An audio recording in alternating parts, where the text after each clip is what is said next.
A Graça e Paz, família IBNRP. Hoje nós estamos começando a celebração de 40 anos da IBNRP. E hoje eu estou aqui com a pastora Aparecida. Tudo bem, pastor? Graça e Tudo Paz. bem, Como graças a você Deus. está? Tudo bem, graças a Feliz com Deus. os 40 anos de igreja? Ah, com certeza. Que bênção. Hoje a gente vai conversar um pouquinho com o pastor, para contar um pouquinho também sobre a história do pastor e a história do pastor com a IBNRP também, né? E contar um pouquinho para as pessoas que estão nos assistindo, como que começou essa história de amor do Senhor com a Igreja Batista Nacional também, tá bom? Amém. Tudo bem. Vamos lá então, primeira pergunta, eu Vamos gostaria lá. de saber como que o senhor se converteu, como o senhor conheceu a Cristo. Eu me converti uns 2 ou 3 meses depois do meu casamento, trabalhava numa empresa e naquela época, em 1977, teve uma gripe muito forte que assolou muitas pessoas. Eu estava afastado pelo médico, então eu estava enfermo, né, em casa, início do casamento, e a minha esposa soube que 2 missionários norte-americanos estavam fazendo visitas em São Caetano. E, inclusive, a nossa vizinha, a dona da casa onde nós morávamos, eram algumas casas no mesmo quintal, e eles foram à casa dela e minha esposa chamou eles para vir orar por mim, que eu estava enfermo. Eles apresentaram, eles não falavam português, mas eles trouxeram um disquinho, manual, davam uma mensagem em português. E tinha um irmão acompanhando eles, que falava português, mas não sabia falar inglês, né? E complementava aquilo que o disquinho falava. Sim. Aí naquele dia fizeram o apelo, eu aceitei Jesus, ainda estava enfermo, com febre. E depois daquele dia eu me recuperei, eram 3 dias de afastamento, fui trabalhar ainda um pouco debilitado, mas já trabalhando. E alguns dias depois nós fomos à igreja e lá na igreja nós confirmamos ter aceitado Jesus como Salvador. Ah, glória a Então a Deus. conversão foi desta forma. Pastor, eu gostaria de saber do senhor como que o senhor conheceu a Igreja Batista Nacional. A Igreja Batista Nacional nem conhecia, nem sabia que existia uma igreja batista chamada Igreja Batista Nacional, que era uma igreja renovada. Nem sabia direito sobre renovação, era novo convertido mesmo. E depois que nós nos convertemos, eu e minha esposa moramos ainda há 2 anos em São Caetano, depois viemos morar aqui em Ribeirão Pires, e aqui em Ribeirão Pires frequentamos a primeira igreja batista, vindo da primeira igreja batista da Vila Gerta em São Caetano, e aqui nós fomos líderes dos jovens e com o tempo fomos nos envolvendo com pessoas dentro da própria igreja que eram batizadas com o Espírito Santo. Mas nós não sabíamos o que era isso e nem os efeitos que isso acontecia, era apenas líder dos jovens. Aí nós fazíamos muita oração, fazíamos vigília e não deu outra. Algumas pessoas foram batizadas com o Espírito Santo e mesmo a gente não sabendo e não compreendendo, mas seguimos, sabíamos que era de Deus, isso a gente tinha certeza. Sim. Agora a parte teológica a gente não entendia muito. Com o tempo nós tivemos que sair, né, da igreja, porque a igreja não tolerava o batismo com o Espírito Santo do jeito que nós entendíamos. Então nós saímos então da igreja, não tínhamos rumo ainda para onde ir, até que em umas 2 semanas no máximo, alguns irmãos nos falaram que um grupo que saiu junto conosco na mesma época, não um por causa do outro, foi uma coisa natural, e começamos a frequentar essas orações na casa de uma irmã chamada Célia Guese, e na casa dela nós nos reunimos, orávamos, louvávamos, então tudo que se faz numa igreja fazia naquela casa, até que começaram a aparecer pessoas pedindo oração, se convertendo, sendo libertas, aí foi tomando um corpo de ponto de pregação mesmo sem ser formal. Quando a coisa chegou num ponto em que tinha muitas pessoas, já em poucas semanas, alguns meses, um pastor havia estado no nosso meio na primeira de Ribeirão, que nos falou, existe uma igreja batista renovada. Ah, que Aí nos bem. apresentou ao pastor Ernesto Nini. A partir daí que nós ficamos conhecendo a Igreja Batista Nacional. Pastor, eu queria perguntar para o senhor uma curiosidade que todo mundo quer saber. Como que o senhor conheceu a pastora Zilda? Ah, sim. Quando eu conheci a pastora Zilda, quando eu tinha 19 anos, eu tinha dado baixa no exército há pouco tempo, e a irmã, uma das irmãs dela, mais nova que ela era colega da minha irmã. E ela e mais um grupo da classe estavam com grandes dificuldades, principalmente em matemática. E a minha irmã falou assim, olha, meu irmão é mais velho, já estudou, ele pode ajudar a gente. E como tinha dado baixa, tinha tempo para gastar, né? Aí me convidaram. Então marcaram justamente na casa da irmã da Zilda para começar a ensinar, preparar. Eles iam fazer, se não me falha a memória, um exame. Aí eu comecei a ir lá nos dias marcados, junto com a minha irmã, para fazer esse reforço de matemática para eles. E um dia eu estou lá participando com eles, aí quem entra pela sala dele?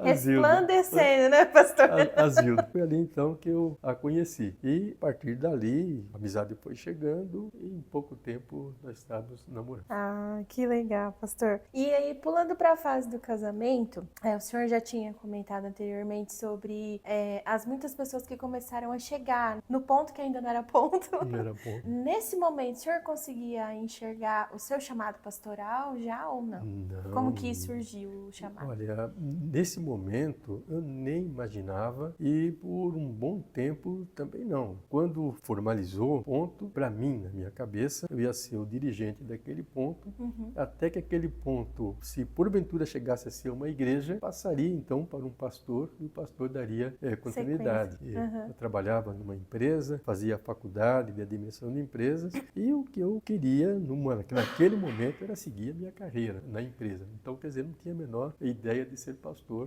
E aí, como que foi imposto para você, estabelecido que você seria o dirigente desse ponto? Foi uma coisa natural, porque eu era líder dos jovens, então automaticamente o pessoal foi passando a liderança para mim sem nenhuma formalidade. E também os outros, cada um foi tomando posição também. Quem era tesoureiro, tem uma moça que era tesoureira, então ela já me falava, olha pastor, o pessoal está trazendo dízimo para mim, o que eu faço? Aí eu falei para ela, compra um livro de tesouraria, registra tudo, para ficar tudo bem claro, né? O que está entrando aqui. E, na verdade, eu nem sabia o que fazer com aquele dinheiro. Sim. Né? O resultado é que, em menos de um ano, nós tínhamos condições já de dar entrada no terreno. E compramos uma casinha. O trabalho aumentando, ainda naquela sala, nós conseguimos fazer isso, porque o povo automaticamente foi fazendo aquilo que já estava acostumado a fazer na obra. Então, cada um foi tomando posição, pessoas que foram aprendendo a tocar violão. E depois que foi para esse ponto, 2 anos depois, quando a congregação ia formar igreja, nós estávamos prontos para entregar o trabalho para um pastor. Alguém se levantou na assembleia, hoje ela é a pastora Marli. Ela se levantou na congregação sem que eu esperasse, sem que nada tivesse me falado, e ela também para ninguém, foi pelo Espírito. Ela levantou e falou assim, por que a gente não pede a consagração no meio do Aparecido? Ali o senhor já se tornou pastor. Então, ali eu tremi, né?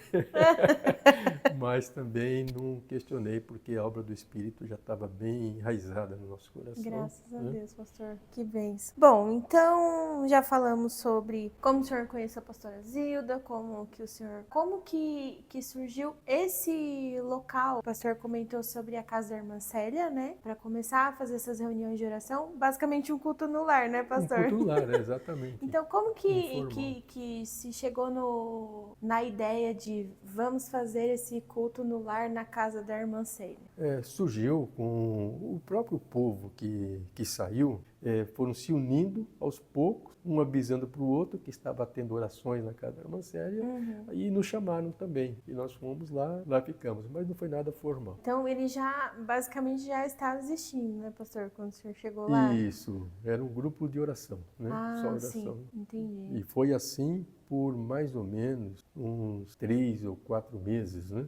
Até que um pastor que esteve em nosso meio falou da Convenção Batista Nacional, nós fomos lá, uma parte do grupo foi lá conhecer a Igreja Batista do Povo, onde o pastor Ernesto Nini era pastor. Ele marcou um dia para vir, aí sim, passou a ser um ponto de pregação já formal da Convenção Batista Nacional, através da Igreja Batista Esmirna, em Mauá, que era a igreja mais próxima. Quais foram os maiores desafios ali para conseguir dar sequência nesse trabalho? Os irmãos que estavam juntos ali, né, não perder a força de continuar seguindo nesse ponto.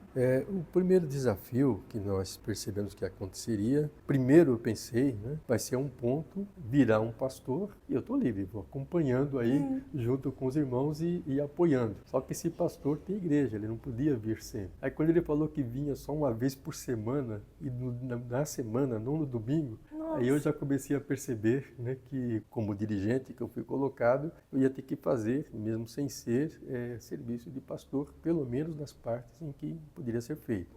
Por exemplo, eu não podia fazer batismo, não podia fazer um casamento, eu não podia dirigir, ministrar a ceia, mas as outras coisas eu já sabia então que ia fazer. Então esse foi um desafio. O segundo foi a questão de organização. Estabelecer que ia ser líder de senhoras, mesmo tendo poucas mulheres, líder dos homens, todos os departamentos. E isso, o Espírito Santo, eu acredito que moveu a isso, né? Que já começou com a organização pronta, que funciona até hoje do mesmo jeito. Então foi, para mim, uma obra do Espírito. Então, os desafios maiores foi manter essa organização, né?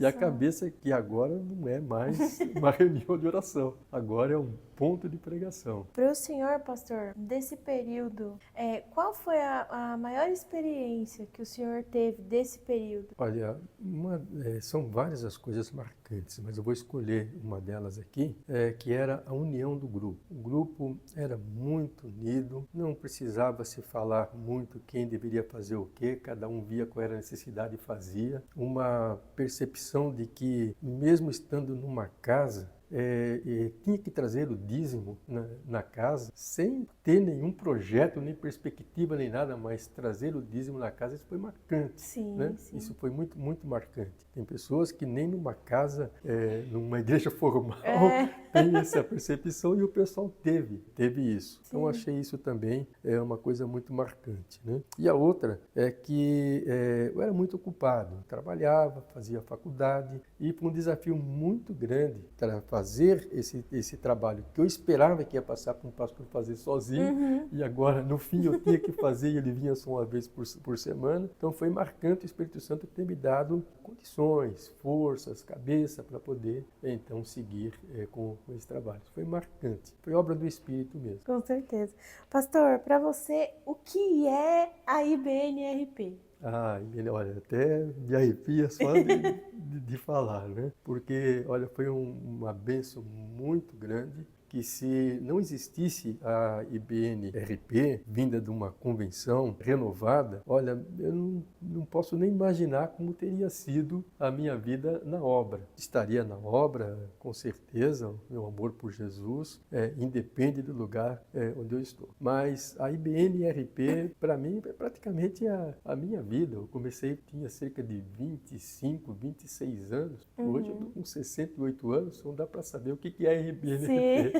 Então, para mim, uma alegria muito grande, um sentimento de um dever cumprido. O Senhor colocou, não somos perfeitos, temos as nossas lutas, nossas dificuldades, mas chegamos até aqui. Então, o IBNRP, para mim, é a alegria, né, da minha vida, de Deus ter me dado esse privilégio também de chegar até aqui, também nesse trabalho, nessa obra.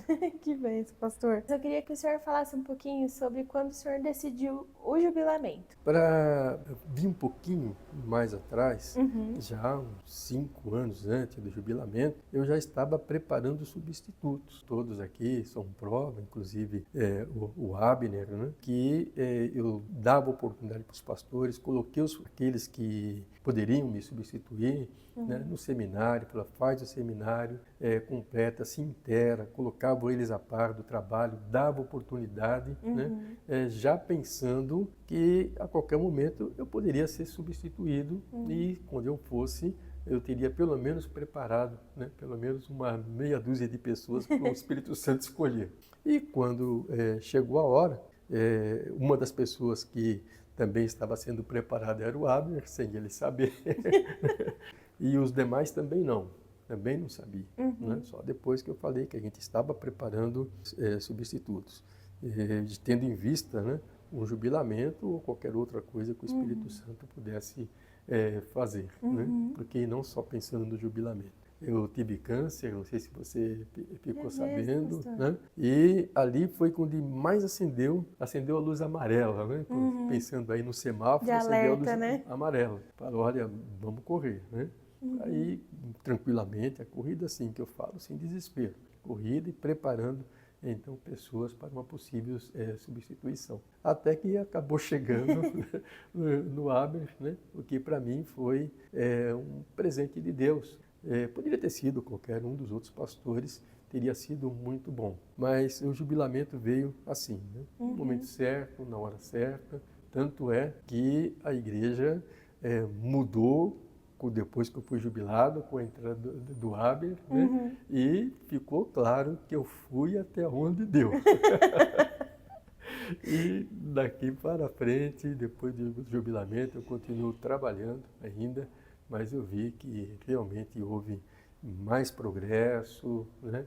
Houve continuidade, contemporaneização da igreja, foi uma bênção, né? Então, para mim, o jubilamento é uma bênção. Pastor, última pergunta. Essa pergunta eu gostaria que você respondesse para as pessoas que estão nos assistindo, nas suas palavras. IBNRP 40 anos de Vitória. vitória. Olha, é difícil de dizer, porque 40 anos, né? 40 anos é o tempo de uma vida madura, né? Só do nascimento até uma vida madura. Para mim, isso representa felicidade, alegria, gratidão, principalmente a Deus. Antes de tudo, né? Gratidão a Deus. Não depende de nós, não é a nossa força, não é a nossa inteligência, não é a nossa capacidade, é Ele. Quando Ele quer, as coisas acontecem, e se Ele não quisesse, não fosse do agrado dele, não aconteceria.